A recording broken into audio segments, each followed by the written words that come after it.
um, and then I say, you know, I remember when. Right. Well, we can try it. That's a question of But ending.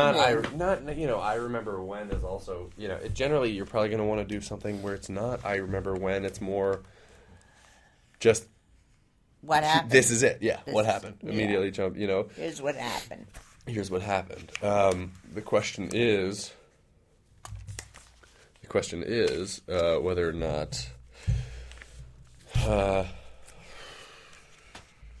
But I haven't got anything in my mind for say the whatever we were going to talk about love, but we can talk about something. doing the else. religion one. Oh, religion. We're doing religion. Oh, okay. Right. Why don't you start?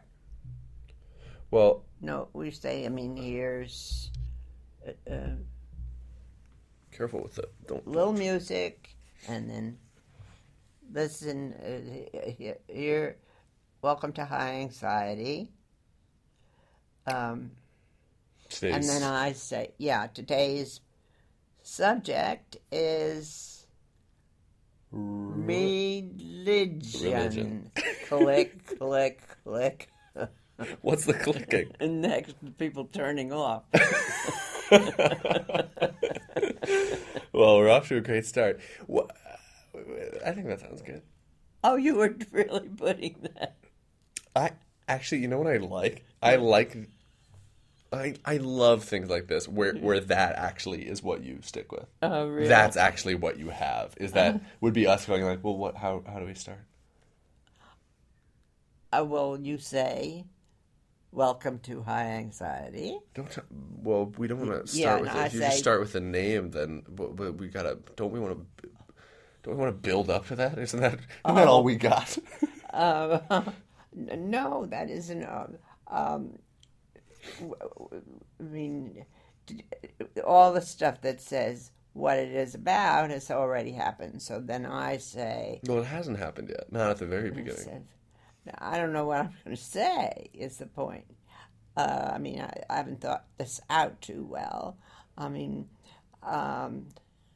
Maybe we should think it out. yeah, because you took some notes when we were discussing religion, and you liked something I opened with. Why don't you look at your notes? And then we give our name. Oh, But what's I'm the grandma, or she's the grandma. But what's in the name? Well, so you do want. Right. No, this is good. I like the idea of sort of experimenting with what happens when we just are kind of saying things, because it could be that for getting into the intro, the pre-introduction, before we even say, welcome to the first ever whatever podcast, before even doing that, the idea of like, sounding like you've caught us off guard. Oh, right. Is in some ways endearing. Right. So, well, we've got an awful lot of endearing stuff, but you. Well, no, I mean it just has to be in the right way. Okay. Especially for like the very first episode to be like. What was I going to? The very first episode to go like, what do we say? What was it that I was going to tell you about? Yeah. Okay. So the religion one, you're going to start by saying, actually, the first thing that I was interested in saying is like, can we try something like this where I say today's small thing is religion. Yes. Or you say that, and I go or religion. You go religion or faith. And I go, what's the difference between religion and faith? And you might say something like, well, faith could be a stripper. Oh no, I'm not. As a grandma, I have standards. You have standards, but isn't that largely what we have the access to, is to play with the conventional standards that are projected by both of our personae. And when you play with, you're entitled to play with things in a different way than I am. And when you say the same thing, it comes off in a different way than if I had said the same thing. And you know what I mean? Yes, no, yes and no. But are we recording now for the purpose of our podcast? Well, we're recording now for potentially. I'm trying to remember some of the little religious tidbits that caught your ear. Yes, I'll tell you. I can't, but I like the idea of like having this thing where it's like religion, faith, and we go like, what is the difference? What is it? That is what is that anymore? And then faith means and then that you believe in something, that something is true enough to merit your faith, your belief. Faith, are they the same as belief? Well, we're using it as the same as belief. You believe this is the way things are. But since there's so many different ways that people think the truth works out, some of them have to be wrong. And there's no the problem is there's no real proof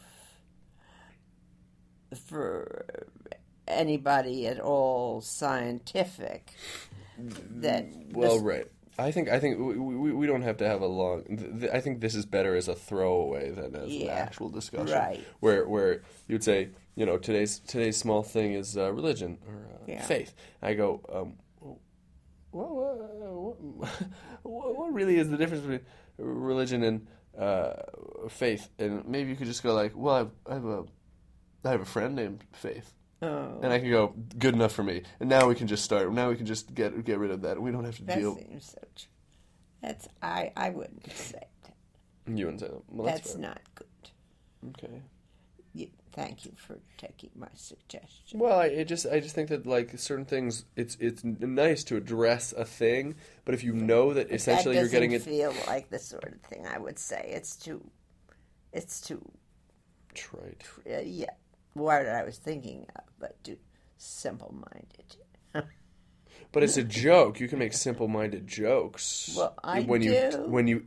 You can. Yeah. If you are sort of acknowledging that they are that, then that doesn't. No, I don't. But it doesn't have a place. I don't think it has a place.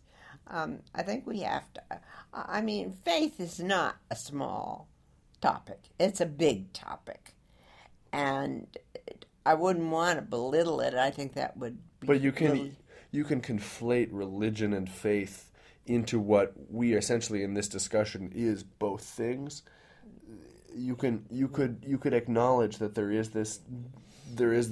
are these variants at the beginning without saying I'm going to become the arbiter that tells you the difference between one and the other, because if you do that, it's going to end up being stupid because you just can't. So I mean, have we already taped this thing? I mean, as we've talked, or are we going to start again?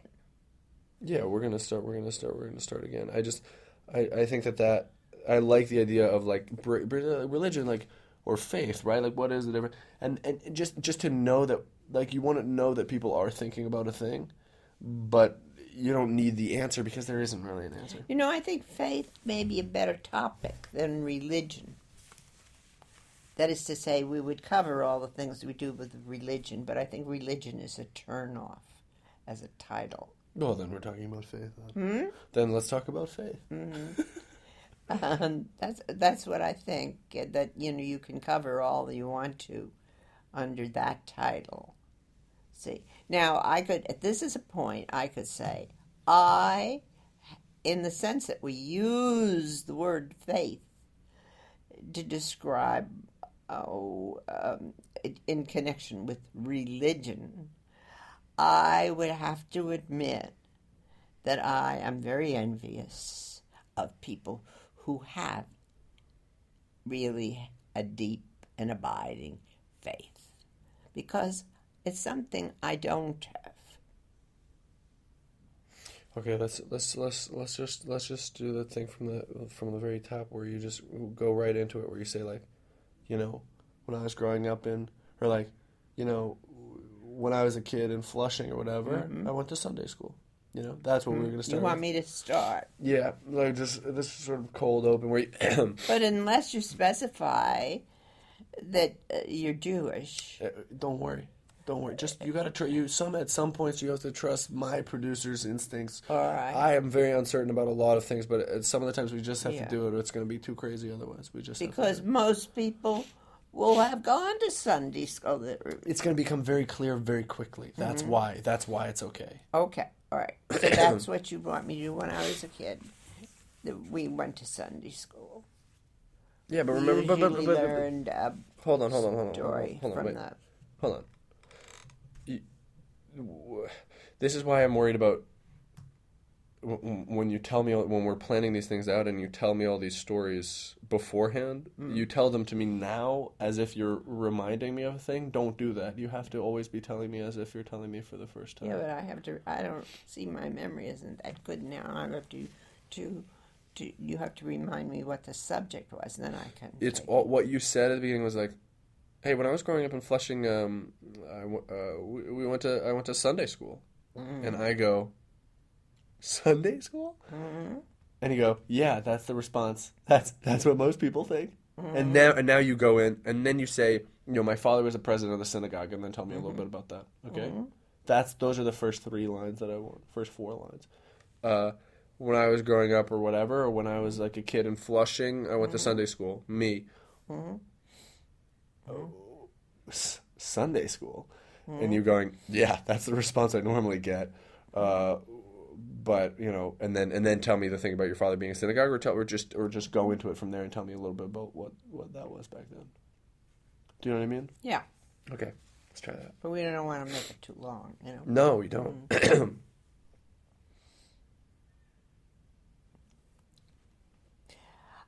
When I was a kid, I went to Sunday school. Sunday. Wait. Let's do that one more time. When I was a kid, I went to Sunday school regularly. Sunday school. Yeah, that was the reformed. No, let's do that. Let's do that again. Remember I'm. Your response to my response is going, yeah, that's what most people say. Oh, that's what most people say, right. Okay, this is why I'm worried about doing too much of this beforehand, because there is a naturalness that we. Well, but you might not have gotten that at all from the. So if I hadn't thought of that story, see, I maybe don't think so well on my feet. Let's think. But you do, Yeah. which is why Yeah. this happened at first. Yeah, You do. All right. When I was a kid, I went to Sunday school every week. Sunday school. Yeah. That's what everybody says. Let's do that again. That's your response is not your response isn't like yeah. Your response is like yeah. That's what Everybody. you're responding to my. Yeah. You're responding to my disbelief. You're Yeah. not responding to my questioning the All truth right. of what you're saying. Okay. When I was a kid, I went to Sunday school. Sunday school? Fuck, sorry. Yeah, that's that's the response I get from everybody. One more time. Sorry, that's my fault. When I was a kid, I went to Sunday school every week. Sunday school? See, that's the reaction I get from everybody. Well, we're Jews. Yes, but there are lots of gradations of Jews. Some of them are very strict with very old rules that have nothing to do with today. Some of them are very stuck in practices that have lost their significance, like not eating certain things and eating things that have gone through certain processes called kosher, and which don't really have anything to do with safety that they used to do when they were originated. Okay, I'm gonna say let's stay away from like really big generalities, because it's not we're not here to just like host. We're not. I don't want to do. Let's talk about everything in general terms. It's not interesting. It's Well, not. so It's just what everybody's would you heard have of it. done with that? Tell me your stories. Don't tell me. Don't give me like the analysis of the whole world in general. Like when people are sitting around at a bar and they're like, you know what the problem is today, man? Like the economy, you know, like it's like there aren't enough jobs for like how many people there are, and that's tough, you know. Like who cares? Okay, this is fucking boring to listen to. Do you know what I mean? Like I don't want to do the this is us talking about really general shit in totally So general. what would be We did this before. You were going to tell me your story, your father, the president of the synagogue, you. It's about you, not you commenting on the state of the world. Oh. Because there's no point in that. There isn't, it's not, it's like, yes, we know that there are lots of rules and lots of strictures and not everybody about, like, why? This is not what we're. Okay. Well, when I was a kid, I used to go to Sunday school every week. Sunday school? See, that's the response that I get from most people if I were to, as I rarely do, discuss this. We're Jews. Yes, but there are many kinds of Jews, and our kind of Jews had shed a lot of the strictures that people think of as being related to Jews. My father, but I mean, we were not lapsed people at all. We were very active. My father was president of the Free Synagogue of the of the town that we lived in outside New York, and the free just simply meant that it was free from those strictures, and we kept our eye on the texts, so to speak, rather than the rituals, and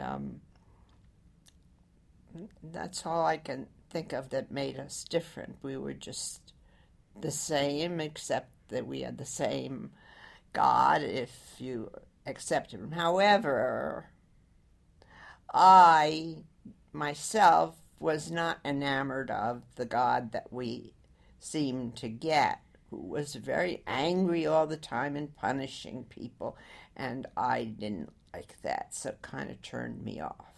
Can you say that the thing what you said before was, I didn't like the God. Yeah, I didn't like. You know, it could be I didn't like the God, or like I didn't like the God that we got, and then explain that a little bit, like the way that you said that before. Well, can I just start like that? Yeah. I didn't really like the God that we accepted as our No, God. it was better if you. I think maybe it's better as just a sentence like it's sort of funnier and sharper if you just go, I didn't like this is my issue. I didn't like the God. You know. Yeah, I really wasn't a good example, really, because I really didn't like the God. He seemed to me to be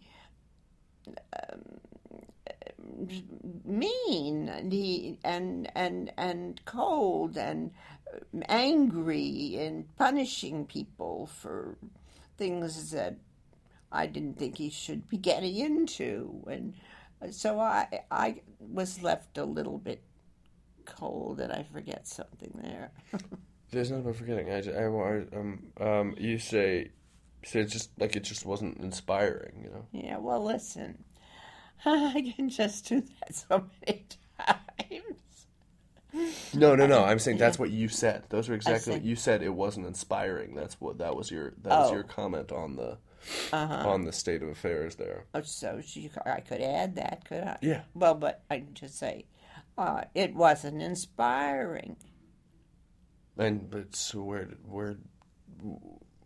what happened kind of coming out of that? I mean, and then you talk about like, Well, and so, uh, as the years went by, I kind of moved different ways. It seems as though it isn't just easy to say, well, I don't have any religion.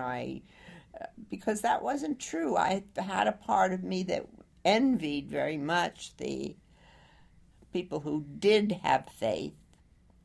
And I went to a Methodist boarding school, and that was the most boring faith I have ever been exposed to. As a matter of fact, if I had my choice of uh, religions, I mean, and I had to choose one, I would choose Catholic, even though it is the most embroidered of them all, because it's a sort of a world in its own, and I suppose you surely can find something to believe in all that, and it's so beautiful and decorative, and um, and that's why it is, I know, to get the attention of people like me and poor people who have no beautiful places to go to, and they can go to these gorgeous cathedrals, and it's theirs for being Catholics.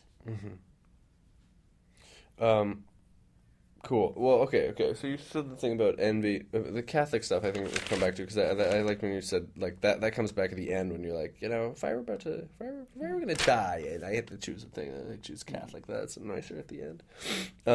But so okay, the envious and why don't so you should kind of lead into something about me about like well when and like I don't just you know in I wasn't. You weren't given any kind of a religious training, were you? Well, no, I mean that. So, you know, when I went out to school, when I went to no, when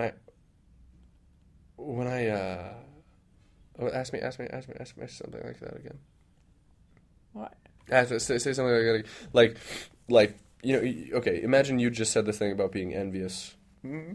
and now where are we at? You say like the thing about being envious and be like, don't you feel that kind of jealousy or whatever? Don't you? Did you ever, yeah, do you ever feel that way?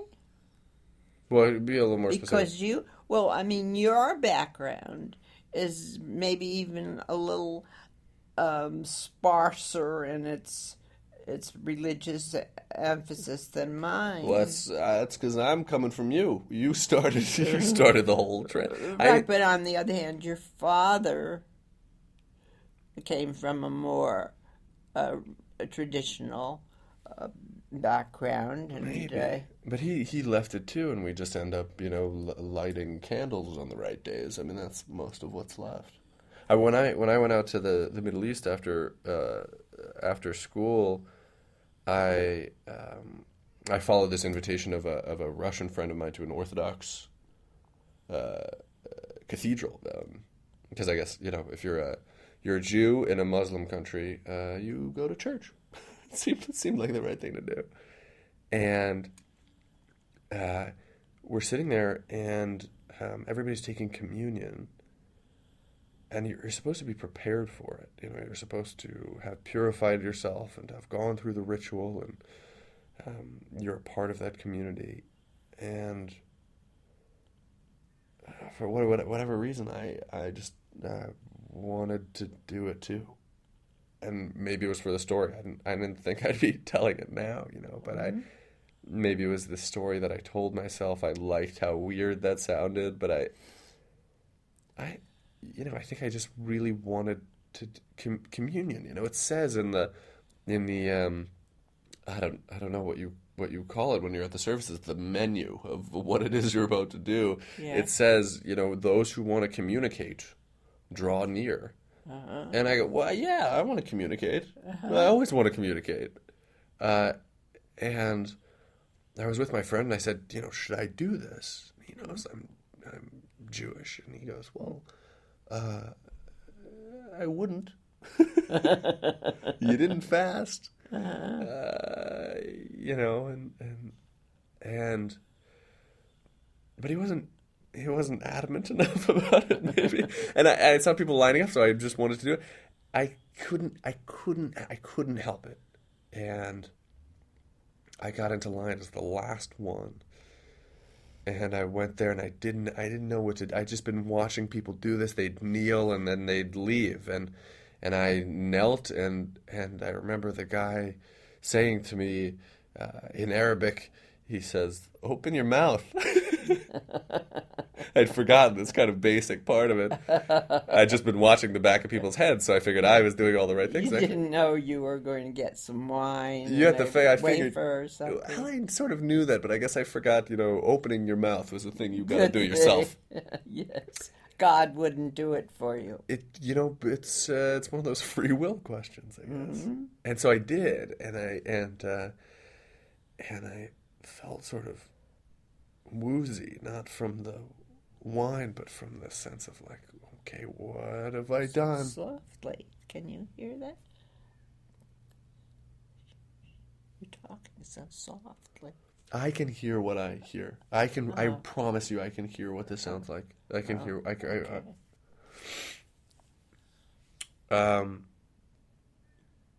And so I stand up, and I take this piece of bread they give you, and I turn around, and I see all these faces looking at me or past me or through me or whatever it is, and I feel sort of electrified, maybe just from that transgression. I shouldn't have done it, and I understand that there's an offense that was given of purporting to be a part of something that I wasn't really. I hadn't paid the membership fees,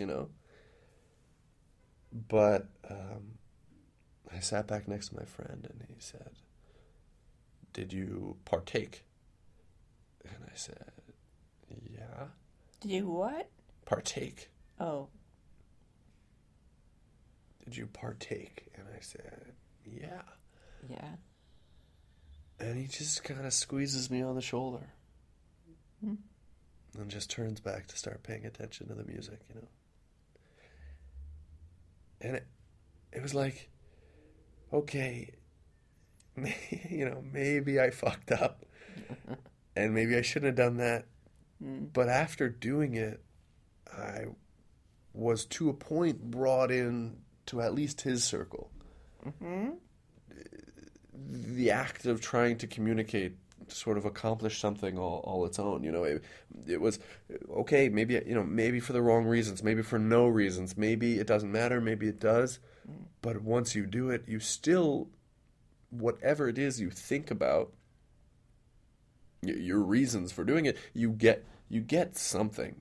You get the sense of I did it and you did it. I came to this place for a reason.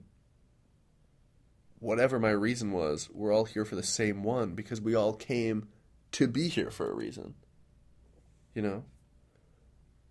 Like the reason that we all came to the same place was to be in a place for a reason. So whatever those reasons were, they're all the same.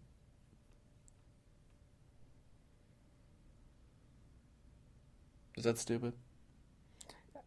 It's kind of long. Yeah. But I like the idea of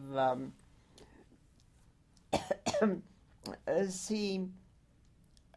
I like the idea of people have asked me. I don't know if I'm doing this for publication or not, but people ask me why we celebrate Christmas. We, me, my family, and so forth.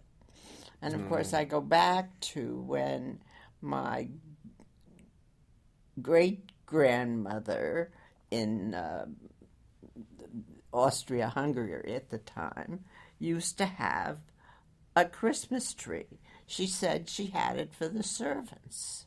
But the fact is, at Christmas time here, my so-called servants do it for me.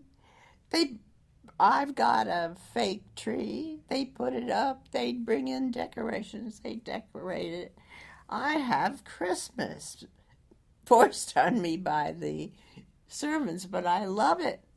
And do they know what your sort of relation to that as a holiday is? well, yes, they do. They know that it's Christ's birthday. Christ doesn't have much to do with me, and but I think they feel it's their duty to. I mean, they do this, either they find these things in their own attics or they buy them themselves. But I mean, all the decorations, the lights. It's just a little bitty tree I have, but I enjoy it. And when my friends ask me why, I mean, I think they think I'm trying to pass as something else. That, if I were in Japan, that you're mentioning, I forget what you mentioned as a place that had a holiday that you took part in. If I were in Japan, I would I would celebrate their holidays with them. I'm in America. I celebrate the holiday that it is certainly made more of than any other. It doesn't embarrass me. I'm celebrating with others, with my friends who have it legitimately. Do you feel illegitimate? Do you feel like you're kind of sneaking into this Christmas thing and like, ooh, I shouldn't be here. Yes, I've been in this country for 94 years, every one of them alive. I mean, I was born here. My parents were born here. My grandparents came here in 21, and their parents back in Austria-Hungary in the middle of the 19th century were celebrating Christmas for their servants. So I've got a history that says celebrate Christmas. Why not? I don't see anything wrong with it.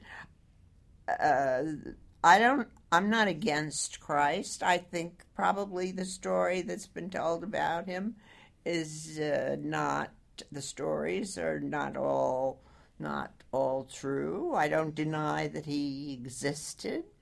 I'm not anti-Christ.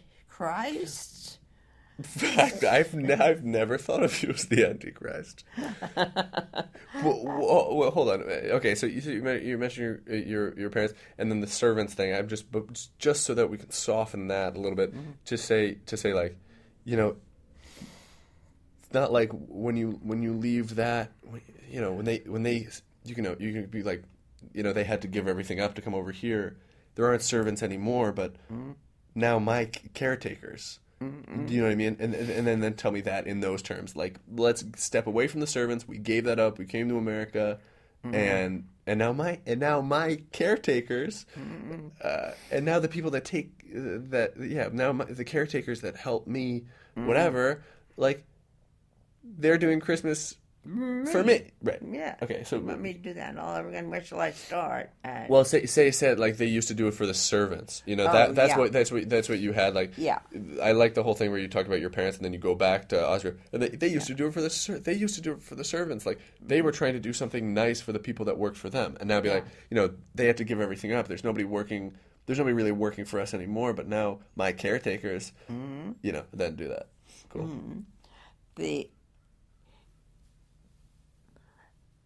Well, in Austria-Hungary, in the midst of the midst to the end of the 19th century, my great-grandparents celebrated Christmas, they said, for their servants. And we always took that with a grain of salt. And then when the families came over here several generations ago, they brought the traditions with them. And now in my house, where I don't have servants per se, but I do have caretakers at this age, caregivers at this age, they decorate a tree for me. And I have a Christmas tree that is done by my caregivers. Okay, that's cool. I think the thing that Not good. no, it's totally good. I want to hear like when their kids like came over to America, They brought that with them. all the you know, when they immigrated, there were no more servants, no more people. Like let's take Well, they were. they brought the servants over and stuff. Not those servants, They got new but servants they and had stuff. servants here. Sure, they did. They weren't. Well, poor. okay, then just say like when they had to, did they have to immigrate to America? I mean, there was like pogrom and like bad shit, or no? They came before that. On For what? Was it a sort of dangerous Jewish situation for them, or were they? No, it was long before that. So they that came over before the economically, turn of the century. I know they came over in like the 1870s or whatever. But did they come? They came. Okay, but still, be like. They just to say like they gave a lot of that up, but the traditions stayed. Yeah. You know what I mean? Like they gave a lot of that up, and the tradition stayed. And then maybe just try one more. You know, do you know what I mean? Like because that's the thing. Like it wasn't for the servants anymore, but the traditions came over with them on the boat. Right. So where do you want me to pick it up? Just wherever you want to start, but something like that, like. And when their kids, came over to the U.S. or when their kids came over to the States, when their kids emigrated, they gave up a lot of that lifestyle, but the tradition stayed. Their kids, yeah, the kids did. My great-great-grandparents in Austria-Hungary had a Christmas tree every year, which they claimed they did for the servants. And years later, when their own children immigrated to the U.S., they brought those traditions with them, the traditions of their family with them, and had a Christmas tree for the people that worked in the house. Wait, just very very simply, like they they didn't bring the servants with them, but the traditions, they didn't bring those they couldn't. It wasn't like those servants came with them to start a new life in America. But the traditions came on that boat. Right. Good. Okay. Okay. Right. All right. And it wasn't as if start again. The servants, of course, did not emigrate with them, but the traditions of that family towards their servants did, and they continued to have Christmases. And just short. This is really too long? the thing. You don't have to explain those servants. They didn't come with them to start this. Yeah. It wasn't like those servants could come with them as they started a new life in America, right? Or like the people didn't. Those same people didn't come with them to start over in America. Well, just say, who cares? To start over in America. But the traditions came. The traditions came on that boat, and there they were, still having Christmases. Yeah, that's good. So the servants couldn't emigrate with them, but their traditions did. And they survived, and they continued to have Christmases through the generations. And so that today, my caregivers give me Christmas, decorate a little tree for me. Because they think that That's my tradition. They know that I celebrate. But then, Christmas. hasn't it actually become your tradition? Well, it has. Certainly, I would feel very poor if we didn't have a little. Several years, I try to say I won't have a Christmas tree, and then suddenly some poinsettias will appear in my front door. That and a Christmas wreath came last year, enormous Christmas wreath, and I thought, well, the Christmas tree is less ostentatious than that, the one that we have. So I let them do and I appreciated it. Then I felt part of the world that I live in. The world that I live in is a Christian world. And I don't pretend to be Christian, but I fit into my surroundings, and I feel happy in them. But like Christmas, you're sort of proving it. It isn't a Christian thing at that point. It certainly isn't, because you're doing it. It's become your tradition. It's not I mean, yes, there is it has these Christian roots, but the way that you're doing it has not a damn thing. Well, it's a Jewish Christmas tree. what is it? Maybe I ought to put instead of a spike on the top of it, I should put a Mogen David on the top of the Christmas tree. A Mogen David. Mogen David is the way you No, that's the Star of it? David. It's not Yes, David. It's David. Oh, I thought you pronounced David. Hey, man, you're more of a Christmas Jew than I am. Well, there you are, Mogen David. That is Hey, what Christmas okay. says. Anyhow, that's the last time I'm telling that story. I'll tell you. Well, it's not the thing that you realize that what I was trying to get. The idea of like servants and here are servants is massively off-putting. Yes. So I got it out of there. Well, it's not softened enough, because there's what we need is a line that transitions where you say, and those they didn't. That servant, that died in Austria. When they came over to America, all that shit was gone. What remained was that. That's what I'm saying. That's what you like to think. We had a big generation of people. So fake it by saying something that's vague enough to give that impression while still being true, which is like they started over. Do you know what I mean? Like they were starting anew. They started anew. Those servants didn't come with them. They started anew in America, but those traditions made it over on the boat. Right. You know what I mean? That's all true, and it makes it sound like, okay, hold on, let's take a step back from this elitism. Right? Okay, and shouldn't we stop with it right there? I need you to say that, though. All right. Just say, like... The servants couldn't come with them. Not the servants couldn't come with them. That sounds like, well, we couldn't bring they're too poor to come, and we left, Just I'm thinking about these impressions of what this sounds like. Okay, well, when they came to America, when they emigrated, they were starting out anew in New York City, and the traditions came with them, even though the personnel didn't. Personnel isn't a good word. I just want to it needs to sound like the reason the staff didn't come was partly because that's not that staff. They didn't need to go. Right. Well, yeah, but just that staff was not something that came with them to this new life. Yeah. The traditions were.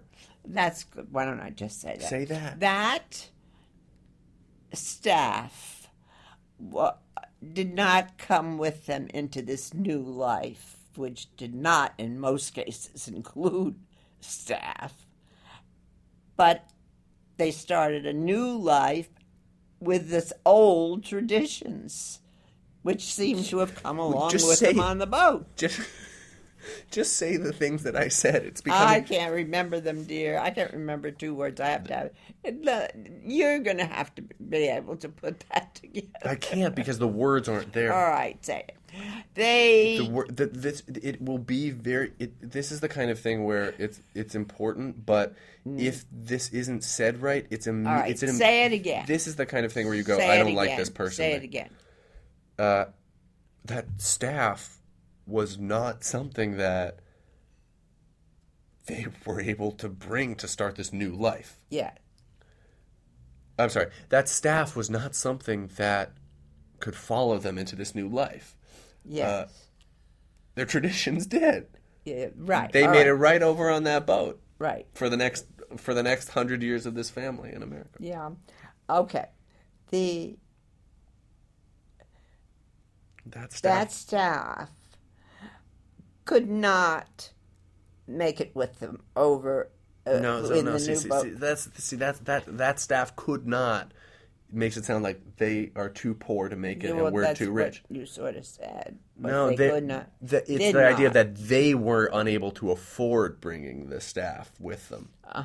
That staff was not something that they were able to bring into this new. All right. That staff was not something they were able to have. I'm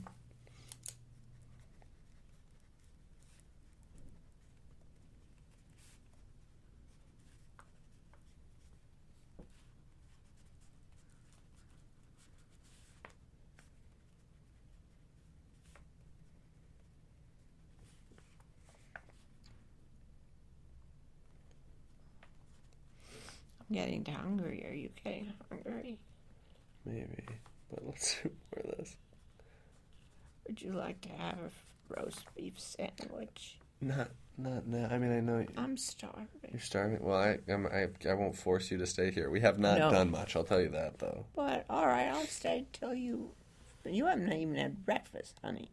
I know, but I ate at, midnight. So. No, you didn't eat. You didn't have... Did you have something in the middle of the night? Late, yeah. I'm also very sleepy. That's not good. No.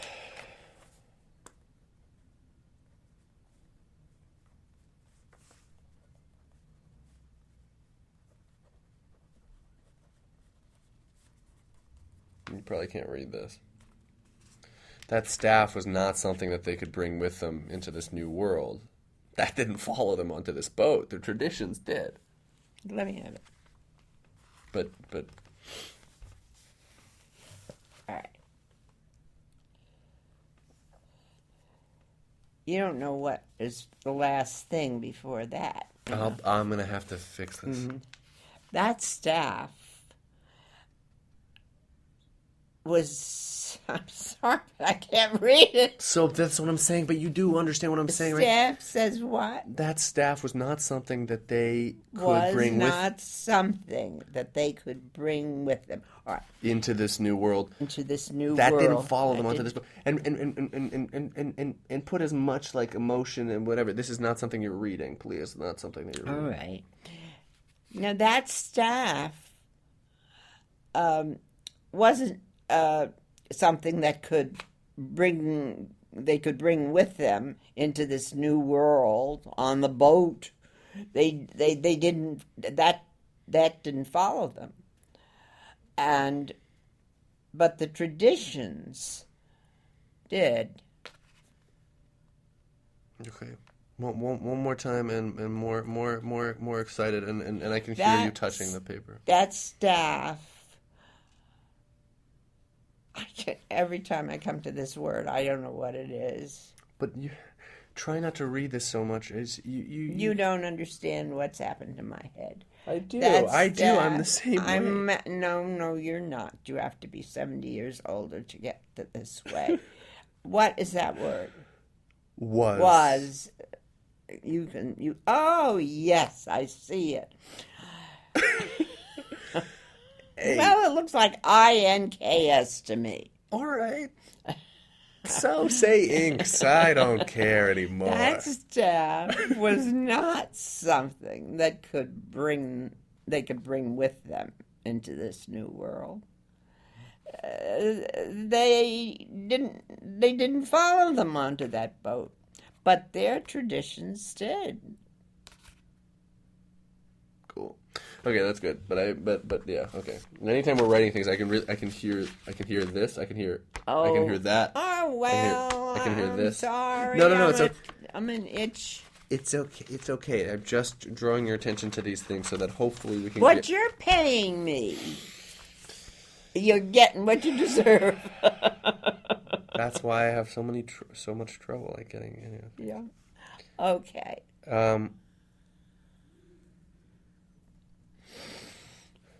Yeah, and followed you,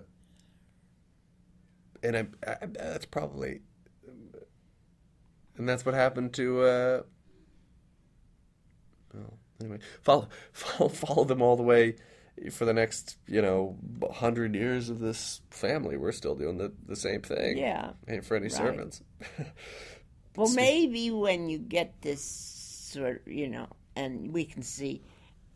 Maybe tape a whole bit so that it flows. That's what I'm trying to do. But the thing is, like, we want there's a fine line between this flowing stuff, which just can't be edited, concisely enough, that doesn't have any direction, and then knowing the direction and the point that we want to hit, and actually doing that well, because otherwise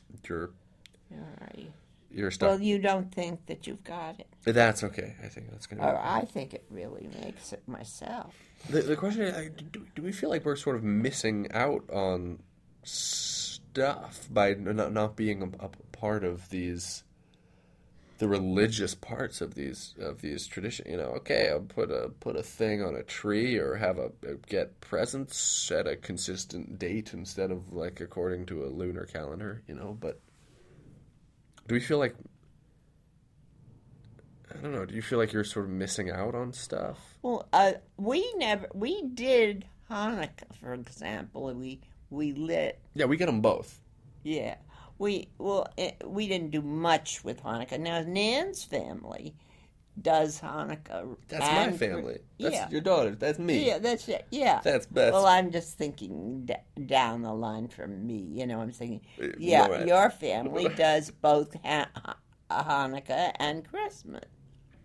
Yeah, though sort of less of both now that less of really either of them now that we're you weren't here this Christmas. No, that's true, but I think that it's neither one of them are religious things at all. They were just no, they're not, and I don't think they are for most people. That's true. I think that Christmas is really gift time, and that it's lost its original. When you go to the churches, they remind you, But I think that most people who aren't truly active religious people just think Christmas is time to give presents. And I mean, Hanukkah is certainly no big deal either. I think that we just kind of let those things go because that isn't the one with the lights, is it? I mean, we do light the candles, but is that because of the light in the? It's the festival of lights. It's all about the lights. Oh, but that's that isn't the light that hung in the temple, and somebody put it out, and then they put on. It was the oil that lasted for 8 days when we were supposed to only have. That's enough Hanukkah, for one, isn't it? Yeah. Yeah. You would think it'd be a great Jewish holiday because it's that's a great mystical deal. Thing happened. You got 8 for the price of 1. Yeah. That's to for Jews. That's lovely. And hate mail is gonna come. And what about hate mail? And we're gonna get lots of hate mail immediately. Apologies, but it's not a big. It's really. It's certainly not a big deal. And I think I haven't done anything for it in the past couple of years, and Christmas neither. I don't know where I was in Christmas. Christmas meal. I was in China this Christmas, and they really turn it into exactly what it is in the States, which is a time to buy lots of things and eat a particular kind of cookie See, now in the that mall. you could put that in there. We're talking. Let's just. See, that's what I say. And you say, don't talk to me, talk to the... Yes, that's right. Yes, we're faking having a conversation that's direct, that's only to each other in some ways. Don't, so yes. But that's not really what I think about is that we're missing out on something that people have that makes so much of a lot of things just easier, doesn't it? What was that? I couldn't quite get that. That people that if you got religion, then that's this amazing tool that you can apply to so many things. We're missing out on stuff. Yes, because even, say, people who fall by the wayside, people of a particular religion other than Jewish, they fall by the wayside along the way, and then suddenly they feel a need for it. They definitely feel a need for it, and they go back to it. I mean, June and her need is turning to God. There's nobody left to help her. Your caregiver. My caregiver, right? Was she not? Well, she's a Catholic, and she disregards. She doesn't go to mass as a regular thing. She might for a special reason, or if there was a funeral or something like that, and she, just like most lapsed people, and she certainly, like probably most Catholics in this country, has learned about birth control, which is verboten and damns them to hell forever, and other things that would damn her to hell, but obviously she doesn't believe that, you see. Mm-hmm. But then, when she's in terrible trouble, even though she isn't entitled with the sins she's been committing, she'll go to her priest and ask for guidance. Why don't we do that? Why don't we just do that? Who would you go to? The rabbi? He isn't sort of set up. Well, okay, we'll switch teams then, just so we get that as a thing that we can do. Get one now. Get a priest. Get a good priest. Why aren't we doing that? Well, I mean, is it because I recognize at the same time, look, I would know why it is that I'm doing that, to give myself a chance to be forgiven or to have an outlet. If I know that that's the reason that I'm doing it, does that make me unable to do it? Unable to do it? Or I shouldn't? Or what? I mean, because why don't we just do that? It seems like it works out. It's working for her. Or it's at least a nice, it's a nice tool in the tool shed. That it will. Yeah, hope. Because, I mean, after all, maybe what they've been telling her all these years is true. It might be. A lot of people believe that. Could be. It's always a chance. So why don't we just sign up? That's free right. membership. Free membership. That appeals to my Jewish side in a way. But you want to sign up as a Catholic or as a Jew? Well, who gets the best, the best health care, essentially? Who gets the best... the health care gets nothing out of the Catholics. I mean, nor the Jews, as far as I know. They get it out of the U.S. government. Well, who gets the best membership package? Who gets the best? Who has the best club? Well, you see, I think probably the Catholics, because I think it's expensive. I remember when we moved to Westport, Nanny wanted to go to Sunday school.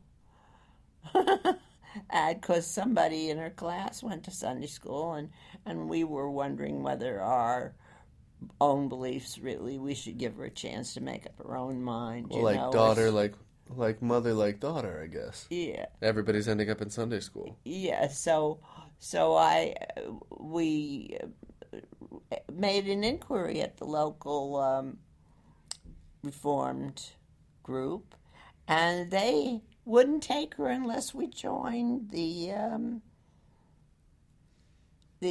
congregation. So that was right out then. We didn't want to join the we. I mean, one thing we don't like to be is hypocrites. So maybe that. So as soon as you say, well, hey, I just don't believe, but I love the things you get if you do, but I can't. Yeah, So yeah. you just But shit out of luck. yeah, but we're just talking to the businessman who makes the place run, you know, and they just the only way you can send your kids to Sunday school is to join the congregation. But you just feel like you're shit out of luck for not really having faith. You feel like, well, wish I did, but I My don't. child suffered, so she didn't get a chance to be Jewish. So then, at age 60, she goes to Hebrew to learn Hebrew. So what's our actual choice then? What's our actual choice? You don't want to Our actual choice. be. Yeah, you don't want to be a hypocrite.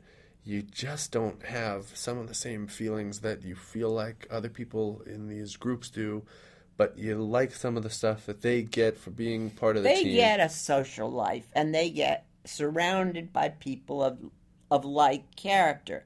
And in various places in this country, they may be the only Jews in town, you know, in which case, or maybe there are 10 families. That's It's all not they just need. Jews. It's not Right. just Jews. It's that. Yeah, then It's that community. Well, that we actually knew a family that left Flushing and moved to a tiny little town in in Pennsylvania, where they had never had a Jewish person in their life. They weren't kept out. They had just nothing. There weren't any stores there, you know, and mostly the Jews were merchants at that point. I'm thinking of the towns that Herb was in, you know, either they were Polish, Catholic, or they were Jewish merchants, the occasional Irish. And they were most unwelcome for two reasons. One, the history of the religion that makes one hate the other, and two, the Polish guys were all miners and owed money to the storekeepers who were the Jews. They had to buy their stuff from the, you know? yeah. So you can imagine what that atmosphere was. Did you ever read my book, The Murderer? That was really Herb's life. Yeah, well, okay. Well, I mean, that's a different sense but like, right. And then you need the group as a sense of survival. But the other, I went to an audition the other day in L.A. and I just had this address, and so I followed the address. It was just something like pretty silly sounding. And I followed this address, and I was looking for the street, and I had only been in LA, a couple weeks, and I'd only been in LA a couple weeks, and I was looking for this address, and then I saw it. I sort of checked it against this paper, looking for 5330. I'm looking, here's 5326, 5328, and then I get to 5330. It's this wrought iron gate with this gold plaque that says the Celebrity Center for the Church of Scientology. Mm-hmm. And their tactic was you get all these sort of actors in for kind of what seemed like sort of sham auditions, really. There wasn't really much to audition for. And then while you're there, you might as well take a tour of the whole institution. And And so, so I figured, hey, well, I'm here, might as well, might as well just take the tour, and, you know, it, like, I don't know what Scientologists believe. well,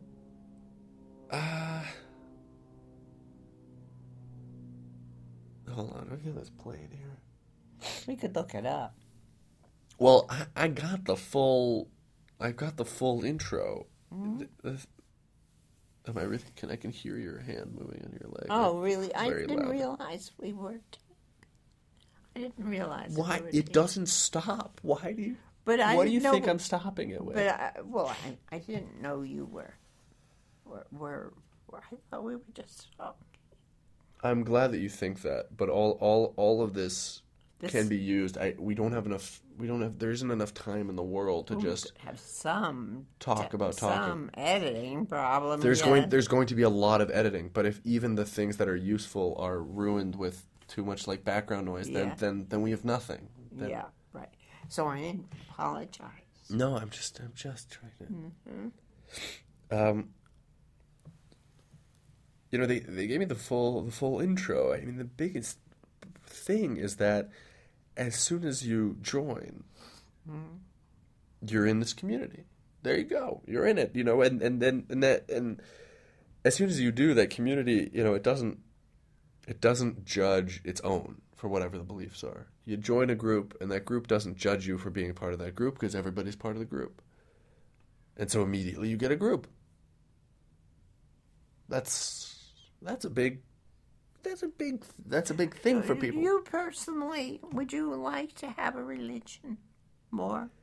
Because you speak often. I haven't noticed it on this visit about Jewishness.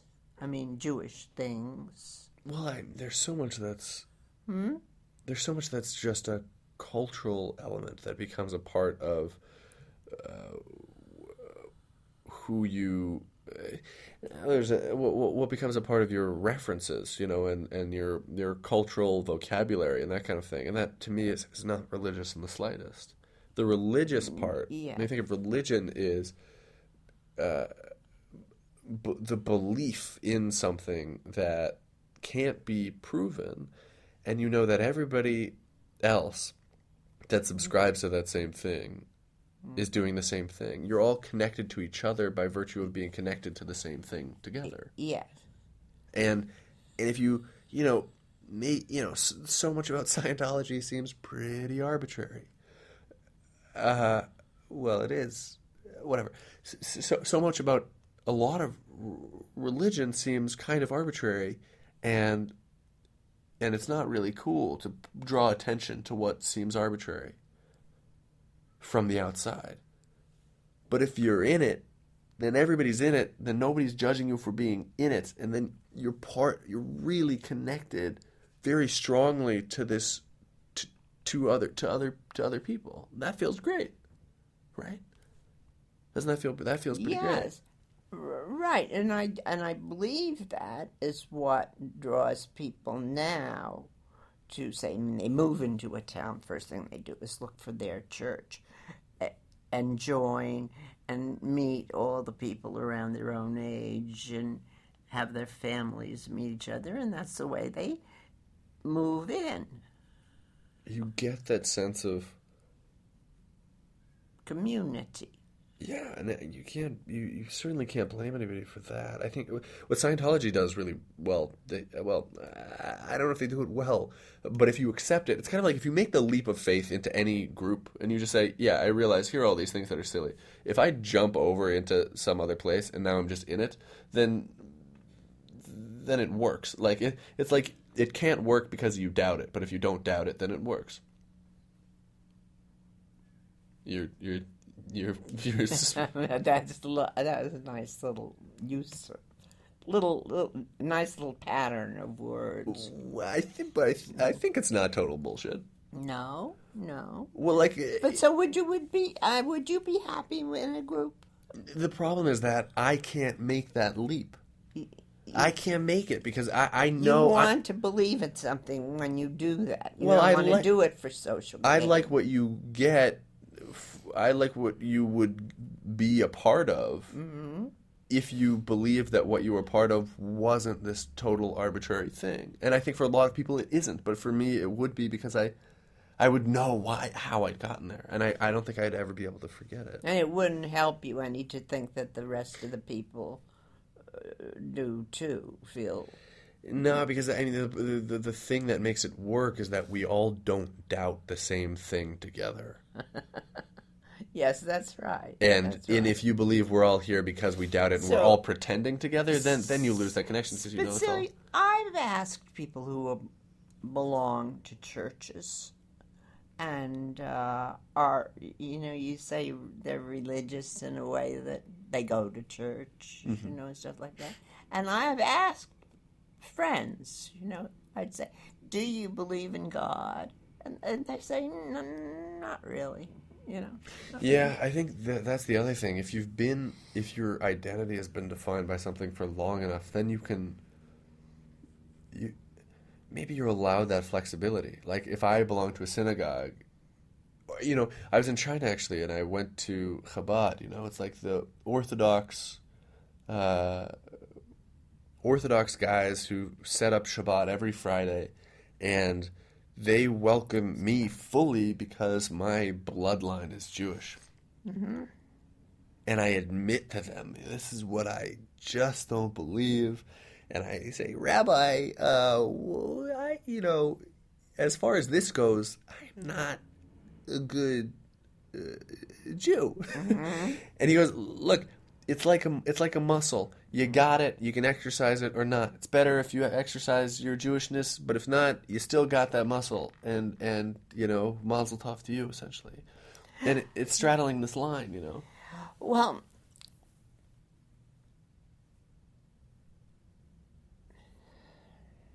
What are you thinking? I had a thought I wanted to put in there, and as quickly as I thought of it, it went out. Was that what you said? Being a good Jew. Yeah, being a good Jew. You have this muscle and you can exercise it or not.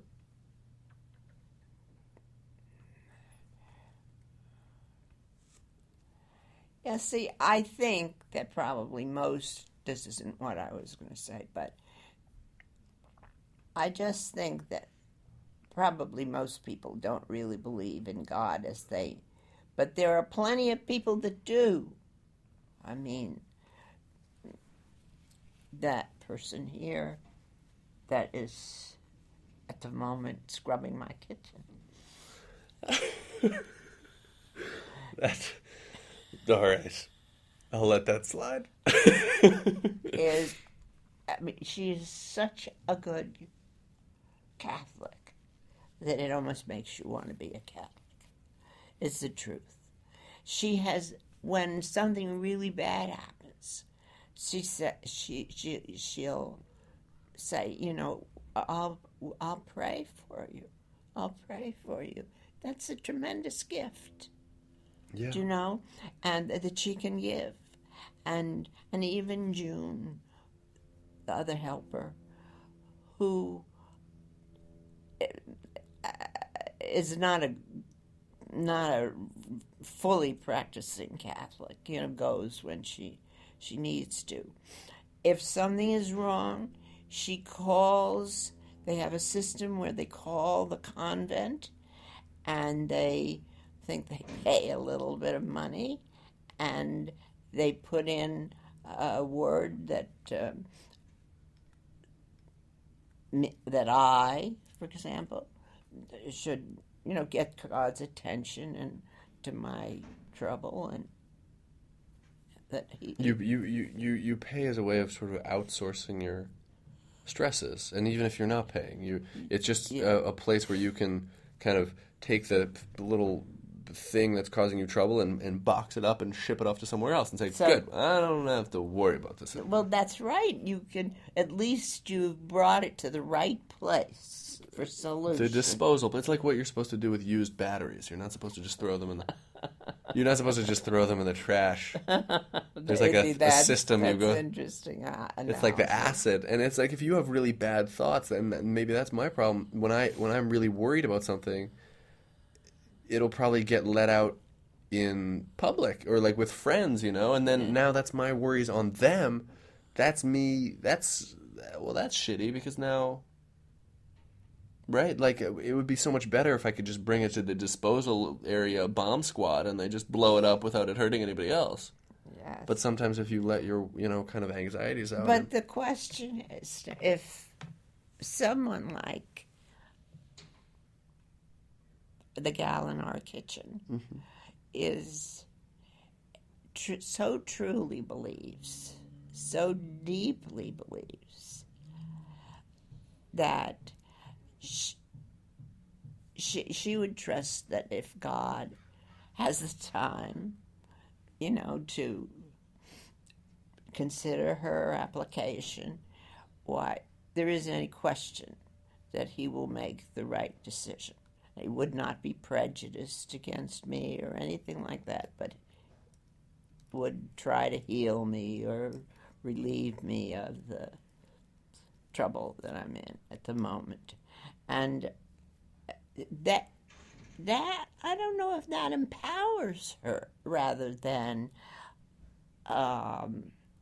just simply passes it off on God. I think she has brought the problem to him, whereas he might not have noticed it. That's one thing she's done.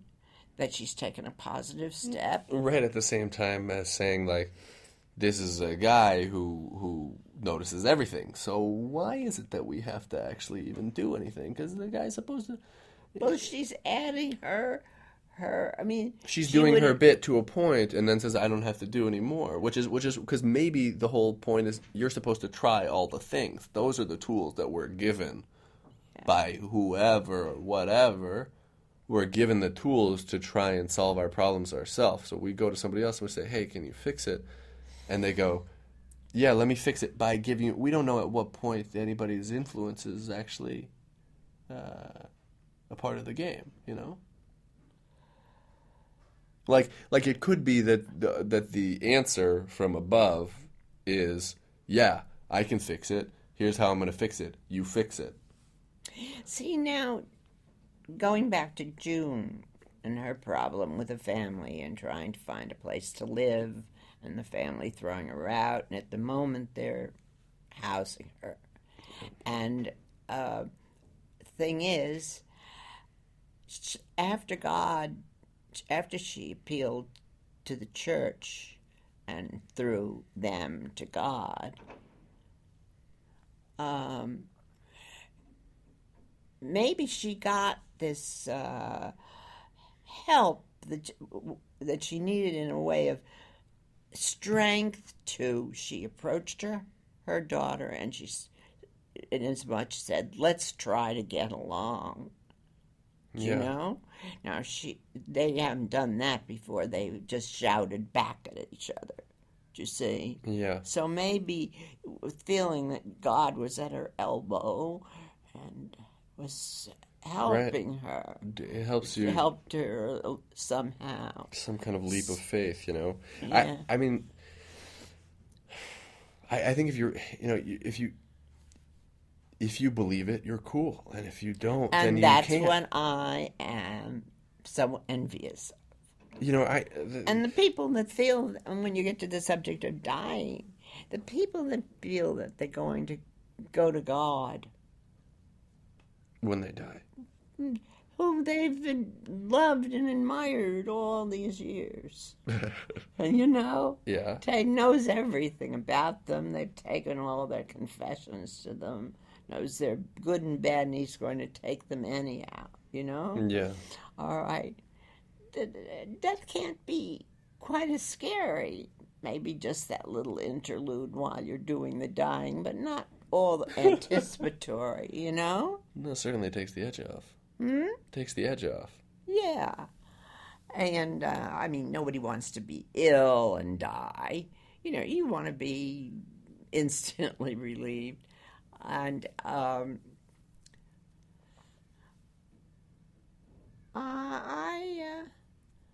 so I see, despite the fact that I think that I honestly feel the story of Christ's crucifixion and everything else have been distorted terribly over the years. Had to be, was I forget how many years, 40 or 400 before a word was ever written down. Right. And we don't know whether those were true words. And then they were repeated and repeated from ear to ear. But I think that's what we recognize is that it doesn't matter. The source doesn't matter. It's how much you how much you believe that there are good lessons or good rules. I think the trouble is obviously when you start saying, you know, these very particular rules, you know, not eating Maryland crab is because it's unholy in these huge ways. When you start saying, well, okay, well that's when you start saying that is this unquestionable thing, that's this unquestionable idea, completely justified in its own right, and not justified because it is a rule that and you get something out of it just by following a rule. You're actually following it because it supposedly has some meaning beyond that. Well, that's where it gets iffy, and that's where, as an individual, you know. God bless you. See, it's bless you. Bless you. It's bless you. Bless you. Of course, Gesundheit is good health to you. See, that makes more sense. Mm-hmm. But you're blessing me. I know I am. I just get blessed. That's right. For doing God nothing. Bless. Well, no, the sneeze is maybe it's a bad sign. So, you know, you're getting a cold. So we say, God bless you. You mean I'm nearing the end, so you might as well send me off with a nice care package. Yeah, right. No, God, take a look. He's got a cold. See if you can get him over it. Well, that's nice. You know, and I lose nothing from that. No. All I do is gain. Right. Even if you don't believe it and I don't believe it. Absolutely. It's a nice communication. That's nice. Warm, no evil. I never say, God bless you. You could try that. I like that. You try when everybody, God bless you. God bless you. That might make you some new friends. Yeah.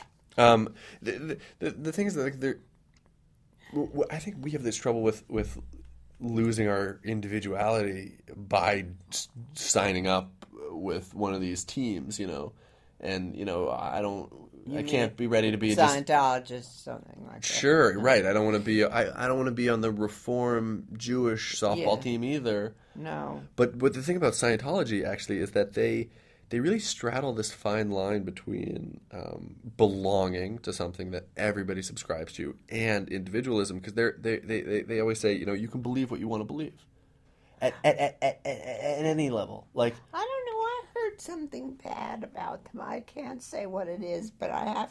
Sure. Yes, you've heard a lot of silly things about them. I'm positive, but and the most unstable person in the whole world. My roommate at Drew, Dorothy Smith Withers, she became a Scientologist. It's a thing that makes it, well, it's definitely a group that encourages joining and tries to make that as easy as possible by saying it won't conflict with anything. Anything you believe. All it will do is add. How did you find this out? Well, I went for the tour. No, Oh, that tour. after they had me in. How did you happen to be there? Were you just driving by? It was this audition where I thought I was going in for an Oh, audition for an acting thing, oh. and then surprise, surprise, it's the Scientology building. And I played along. They said, "What do you know about Scientology?" I said, "Well, not much." Nothing. And so, but that's the thing. They say you can believe they have the major tenets. One of them was some of these things are really, it's quite good advice. They say, don't put yourself in a position, don't depend on other people for validation. Okay, like that's one of these things that's going to help you become essentially an ideally functioning human being. Don't depend on other people for validation. And I said, well, what if I really want to depend on other people for validation? And the woman goes, yeah, okay, do that then. That's fine. You could take the biggest pieces of what it means to be a part of this group and not do it, and that's also okay. So that's where you're really on the fence in between complete freedom and also getting all the things that sacrificing your freedoms to be a part of a consistent group will give you. I don't know how much of I don't know, the family, 100 years like that. Of course, that's that attitude. But my own family wasn't like anti-Jewish, Religious was. Yeah, they were definitely Jewish, Yeah. And my mother was really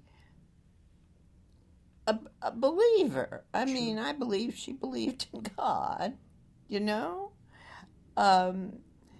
She just simply was following the routines that she'd been brought up by. And they were, pretty much like the rest of America, except when you got to the details in church. The real specifics, but that's where we have these problems, is that when we recognize that we're doing the same exact things as some other group, but we can only get what we get out of our group by saying that it's the only group and it has to be that way, and that we're defined by, even though we're doing the same thing. See, wait, I gotta think this thing. I knew I would forget it just as soon as it crossed my mind. What? If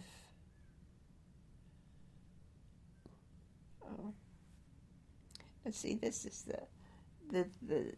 the thing. The head falls apart little by little. Seriously, in sections of it that have certain function, and I can think of one second, and in another second I've forgotten what that thing was. Oh, I promise you that happens to me. But the pieces may fall apart, but maybe they fall into shapes in your head, which are cool. Sometimes I can reconstruct them, but I wanted to ask you something about.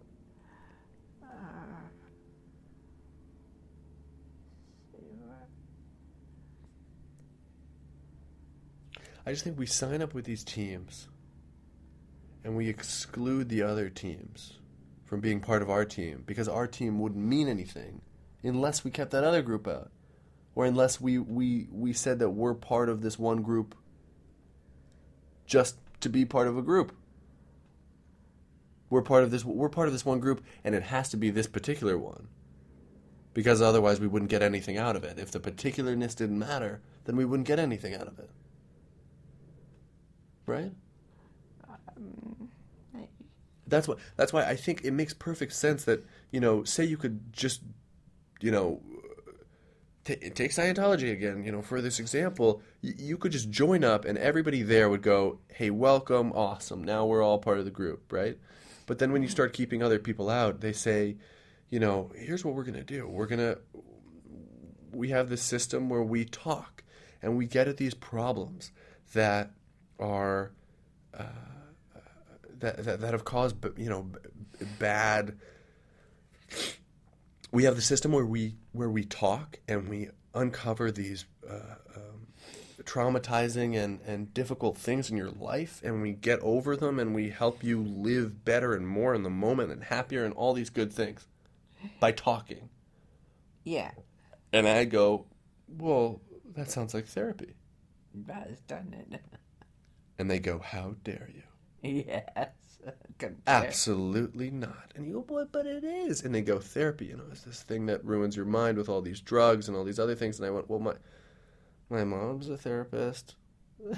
She didn't, not to mention that she doesn't prescribe drugs, and the conversation sort of dies there for a little bit. But if we could only recognize that other people might have valid reasons for coming to the exact same conclusions and doing the same thing and accomplishing the same stuff that matters, and not shutting them out just because our thing would seem less unique if we accepted them. No, you see, I must sound the like difference in Christian and Jews is that the Jews say there is one God and only one God, and He is Yahweh. Yahweh is His name. Christians are also monotheistic. But they're the same guy. Yes, but So Christ is the Son of God, and in prayers you're often referring to Christ, the Son of God, as much as you're referring to God. Prayers, hymns, and I mean Christ is really God's presence to the human beings, represents God's. I mean, you go to church, but Christ is the principal object of your prayers, but God is looking over it all. Well, it gets confusing physically, but it is just three. The idea of the Trinity is three parts of this one thing. We're talking about the one thing that doesn't have three parts. But it's like if you're saying, "Hey, I love Star Wars," and somebody goes, "Which episode?" And you go, "Oh, just all of them." You're talking about Star Wars. Okay, maybe you're talking about the trilogy. It doesn't matter. And then somebody breaks down the trilogy and says, well, no, episode 6 does this and episode 4 does this. Well, okay, but... if you mean that Christ is just one of those parts of the three. Well, Father, maybe Son, not. Holy Maybe Ghost. Star Wars is not the best analogy for Jesus. See, the fact that we have no room for Christ. Christ was possibly a good Jewish guy who convinced a small group of people what he considered to be good and bad and so forth. Yeah, you talk about being Reformed Judaism. That was Reformed Judaism at the time. The temples were corrupt. They were doing shitty stuff. It made sense that somebody would say, hey, maybe stop with all the shenanigans. Yes, right, it's true. I don't think this was a guy that intended to kind of start a whole new thing that was at odds with... No, I don't think he was intending to start a whole new thing. As a matter of fact, is my feeling. My feeling was he was just trying to get together the people to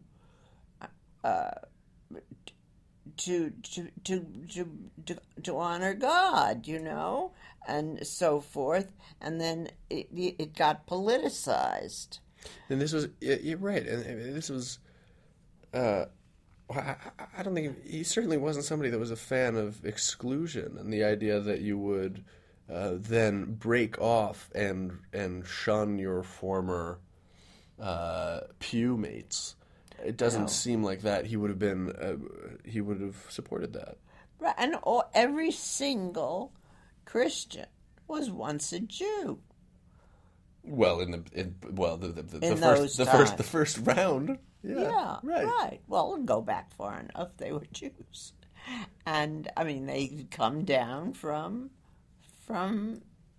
a family of Jews, because that's all there were. And the Romans, who had no religion whatsoever, became Jews, some of them. Some of them, well, some of them certainly became Christians. I mean, Byzantium was all, it became a Christian empire. The Roman That's Empire. I mean, right. they spearheaded the whole thing from after. So isn't it few a centuries. fascinating story? I mean, it is I can There are a lot- see why the story has been the bestseller all through the years. Well, that's just it. We had book one, our peoples, and then Christianity was Yes. was book two.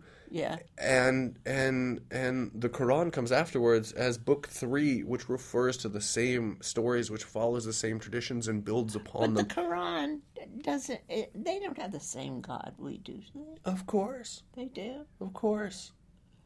How about Buddhism? That's another ball game, and that isn't a God that created anything. That is about the way that you are in the world. The Dalai Lama, is ostensibly, I mean, he's the kind of the head of Tibetan Buddhism, essentially, and is kind of the spokesman for Buddhism. And he says, look, if you were born Christian, probably better just to stay Christian, just that's the metaphorical language that you understand. Mm-hmm. And if you're Buddhist, cool, then here are the things. And if you're Jewish, if you're Muslim, if you're Hindu, stay following those traditions. That's your language. Mm-hmm. Buddhism gives you a lot of other ways to conceive of that as a framework. So it sounds good. Sounds pretty good to me. It doesn't conflict with anything. That's amazing. This idea that we don't have to define our groups in terms of their distance from other ones. So that's probably why intelligent Catholics like Merton studied Buddhism. In fact, adopted some of it. Sure, I think we, to different degrees, we all live, trying to be less attached to physical things. That's a big thing. All of our attachments to stuff, and it goes beyond that. Our emotional attachments to things that we imbue with this all-important power, anything that we're attached to, all of that is makes it harder to live freely and to live in a healthy way. I go, it's really important that my I don't know anything at all. That we're attached to these things, and that essentially it's like nailing us to the ground a little bit. Makes it harder to kind of be. Now listen, there are two things I wish. I don't know what time it is. Can you see can you see? That says 1:30. Yeah. That's probably right. What is it? That's probably 1:30. Yeah. I would like to have some lunch because I'm going to have supper at 5. So, if I made roast beef sandwiches, you don't have to make anything. I'm happy to just I'll make a thing for myself. Will you? Yeah. Well, you look around for the variety of breads. There's. I think we should live up to our name and have a bit of a smoke. I mean, I think that I But want... now, I wouldn't want to smoke before I eat. I don't know why you say that, because that's exactly... I don't feel like smoking. I would after I smoke, I would like to sit and just rock. Okay, well then you can smoke it. Okay, then we'll smoke after. See? Well, maybe we can talk if you want. If you're going to eat now, we could sit and talk while we eat. Yeah, but I don't want to have these stories come out and then it's too much work to recapture them. We've carried this much further than we would want to carry it. Well, yes, but it hasn't come back to the places. Well, put little stars next to things. Like the thing that you were going to say, you were going to talk about the metaphysical thing. You were going to say, look, the Theosophists. We have Theosophists in the family, and they kind of had the right idea. And then you can say, look, me, I just don't have the religion, but I can still get down with some metaphysical things. That that flexibility to believe in things that I can't understand, that's enough. Yeah. Right? Do you know what I mean? Like, that's our answer. Our answer is, look, to have some kind of catch-all, to say there are things that I might not understand that are beyond my scientific understanding, I can still abide metaphysical things. And hey, that there's some things in my family. And then you come back and go, if I were about to die, I think I'd choose Catholic. And then tell me a little bit. I did use that already, but you're not going to cut that out. Yeah, I like that happening at the end, and then we can kind of wrap up on those. Yeah, why did I want to choose Catholic?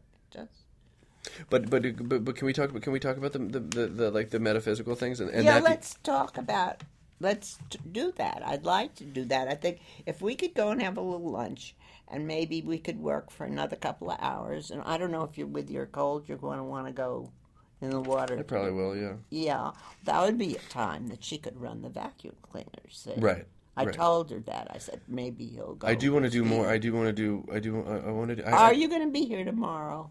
Probably. Well, then we'll have a whole... I know, but this isn't... We haven't done very much. I don't know how to... I don't want you to get so worked up out of that. I don't know how to explain this. This would be one episode. We haven't done one. We haven't recorded one. Well, honey, things, to do them well, take...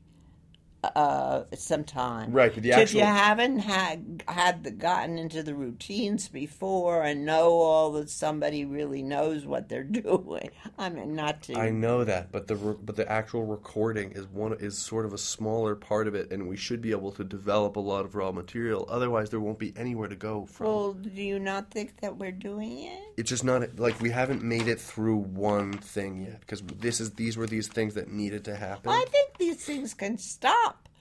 Just like conversations stop. I don't think they have to wind up. They don't. But they could wind up by a smart-ass remark from one or the other of us. Right. I know that. Not too smart-ass. But, I know that.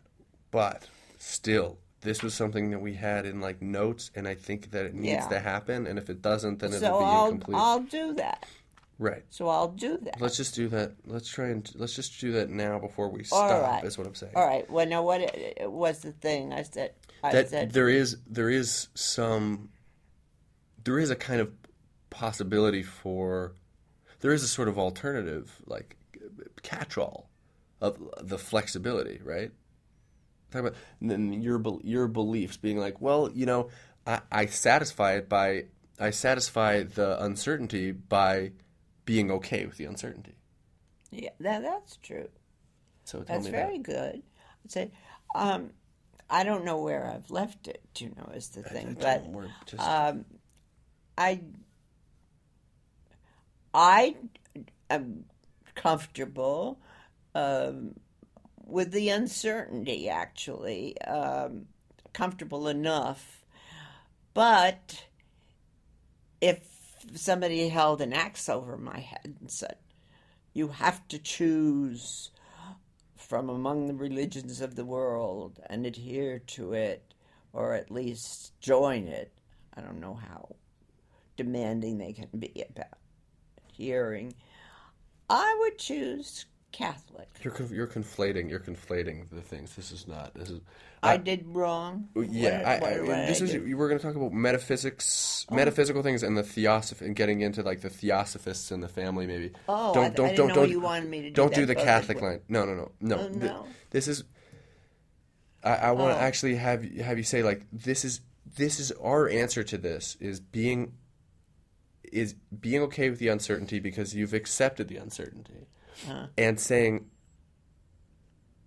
and not needing to have all the answers because you say, there may be things that I don't understand, which is saying like, maybe I don't have religion in that sense, but I can entertain the ideas of metaphysical things happening, like things that I don't have an explanation for. I can entertain the idea that might be possible too. Yeah. And that gives me the freedom of flexibility.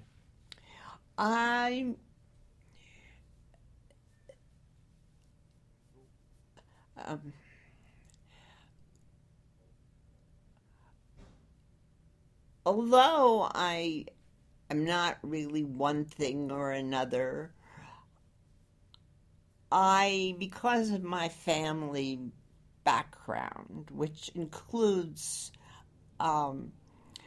people whose religions are based on metaphysics more than faith. It's What do you mean?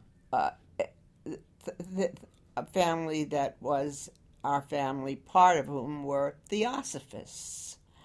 And without going into what theosophy is, I have no idea what that is. Oh, well, I'll think.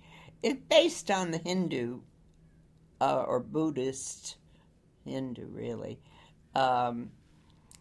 theories, including reincarnation. I don't know that I could believe entirely in reincarnation. On the other hand, I almost believe in many spiritual, metaphysical kinds of things in which the soul survives on another plane. Somebody says different planets, but I don't see it as another us, the same as we are in another planet. I see the spirit as a sort of something without proportions or shapes, or maybe it has many shapes, and exists on various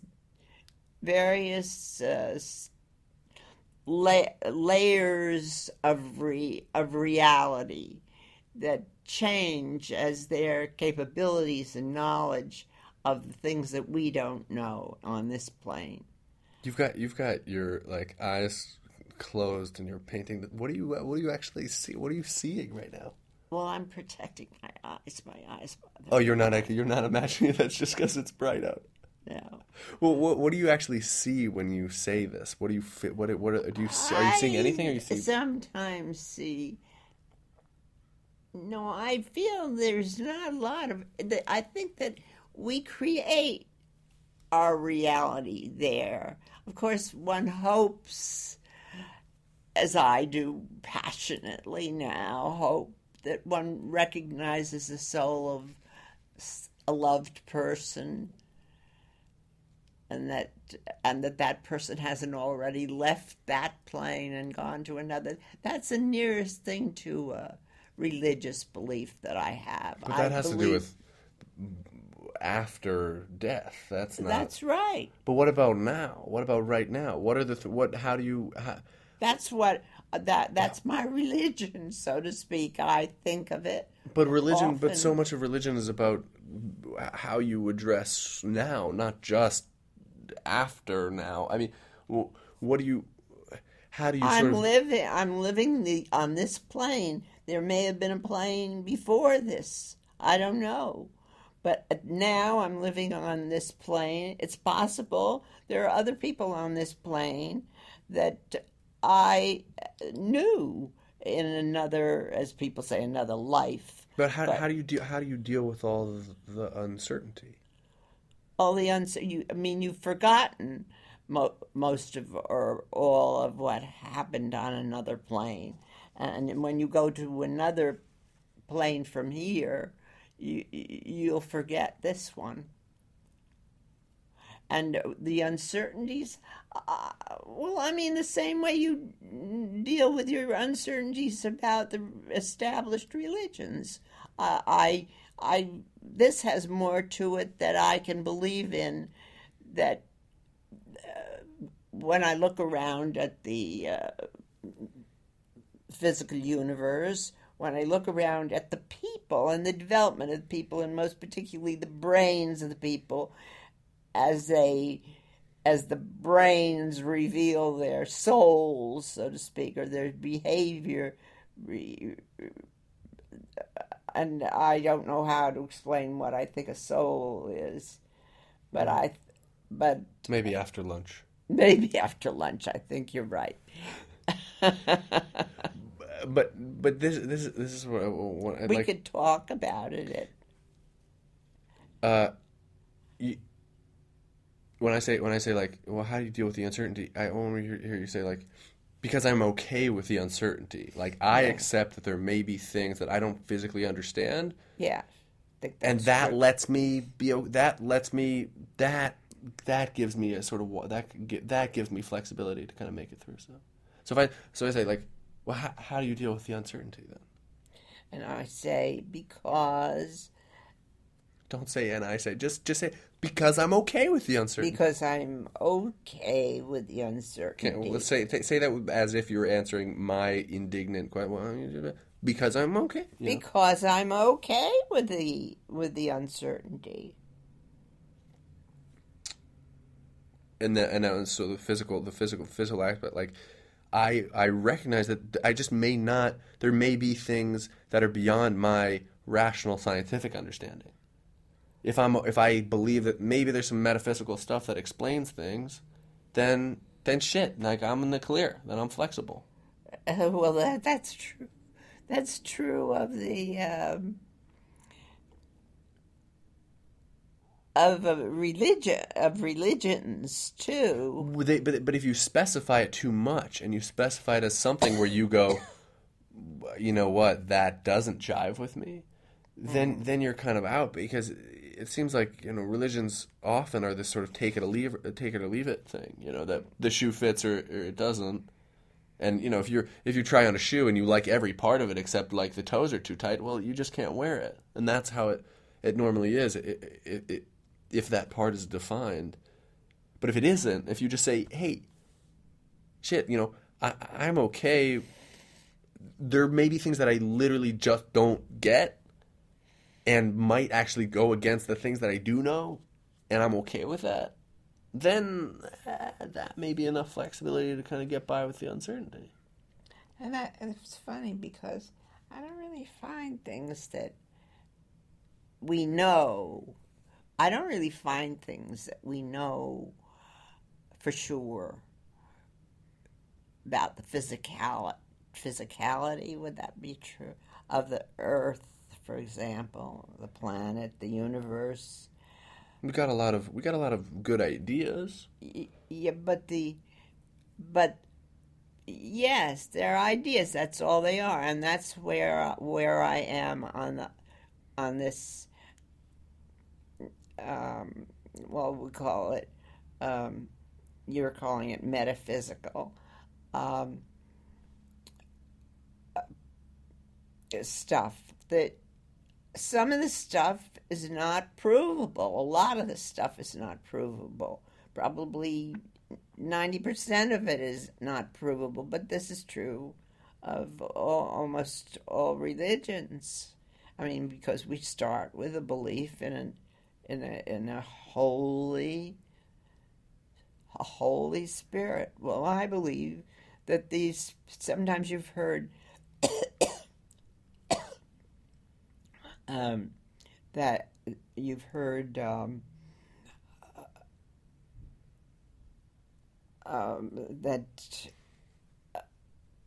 I forgot what I was going to say before I coughed. Does that make you feel more settled or less settled that you can't sort of prove anything? Well, I don't get myself restless about it at this point in my life, where whatever happens after death. This sounds like it belongs in another chapter, but it's not going to be affected by what I believe. I don't think. You don't think you're going to get any credit? It's not a question of like, well, I better believe this just to be safe forever. No, I don't think that it matters what I believe. I believe that it will happen regardless. But I think that there's as much evidence or lack of evidence that we have a survivable soul as there is that there Oh, well, it wasn't important anyway. isn't. Yeah. Oh, geez. Cell phone PA. It's probably From that's it's probably my mother. that's June. Cell phone PA is June? What? Where is it? No, it's answering.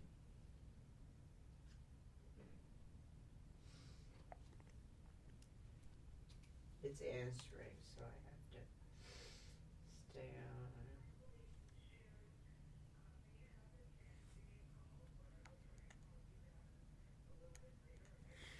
Well, I have to go and eat something because it's 2:00. okay. And I got to, I mean, in another 3 hours, I'm supposed to be having a meal. Well, you just say if I were about to die, I'd choose Catholic or whatever. Well, you say just say. New message, yes. Can you do that?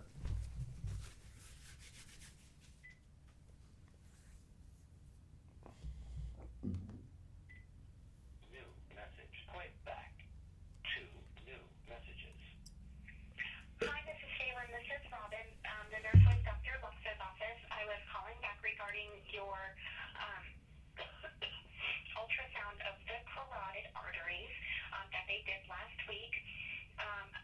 You can give me a call to go over the results. Our phone number here is 858-457-1234. Once again, 858-457-1234. Thank you so much. Bye-bye. Tuesday, 9:51 a.m. I believe it's June. When you have a chance, give me a call, or I will try and call you back a little bit later. I guess you're working with okay. Love you. Bye. Okay, I gotta call this gal. June? Not June, but I will have to call her, but why would she call me today except to say that she can't come tomorrow? You'd like that, wouldn't you? I mean, I don't know. I don't. It seems like a very charged situation. So I don't know how to take this anymore. So, I mean, so that's the thing. We're talking back here, and we have these sounds, and I really, I don't know. You kind of want it to sound more intimate. That's the problem. Maybe we're losing that intimacy, and maybe we're not getting that. Or you were talking over here, we're just getting that. Oh man, we're really not. We're kind of losing that sound of being really close and being right, like right in it. Fuck, I don't know.